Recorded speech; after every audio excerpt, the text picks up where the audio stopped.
ஜம்மு காஷ்மீர் சட்டசபை தேர்தலுக்கான இறுதிக்கட்ட வாக்குப்பதிவு இன்று நடைபெறுகிறது.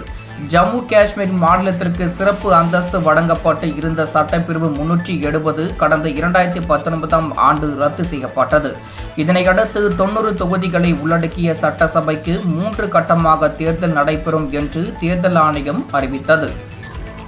இதனையடுத்து முதல் கட்டமாக 24 தொகுதிகளுக்கான வாக்குப்பதிவு கடந்த மாதம் 18ஆம் தேதி நடைபெற்றது. இரண்டாம் கட்டமாக 26 தொகுதிகளுக்கான வாக்குப்பதிவு கடந்த மாதம் 26ஆம் தேதி நடைபெற்றது. இதில் முதல் கட்ட தேர்தலில் 61%, இரண்டாம் கட்ட தேர்தலில் 57.3% வாக்குகள் பதிவாகி இருந்தது. இதனையடுத்து மூன்றாம் கட்டம் மற்றும் இறுதிக்கட்ட தேர்தலுக்காக பாரத ஜனதா, காங்கிரஸ், தேசிய மாநாடு கட்சி, மக்கள் ஜனநாயக கட்சி உள்ளிட்ட அரசியல் கட்சிகள் தீவிர பிரச்சாரத்தில் ஈடுபட்டது. அதன்படி இறுதிக்கட்ட தேர்தலுக்கான பிரச்சாரம் கடந்த 29ஆம் தேதி மாலையுடன் ஓய்வடைந்தது.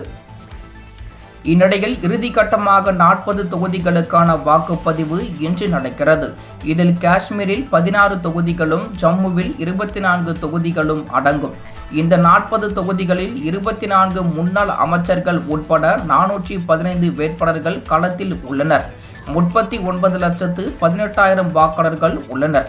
இவர்களுக்காக 5,060 வாக்குச்சாவடிகள் அமைக்கப்பட்டுள்ளது. அதன்படி வாக்குப்பதிவு காலை 7 மணிக்கு தொடங்கி மாலை 6 மணி வரை நடைபெறுகிறது.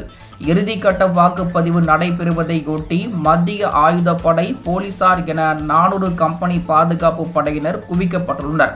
மேலும் பாதுகாப்பு பணிகள் தீவிரமாக நடைபெற்று வருகிறது.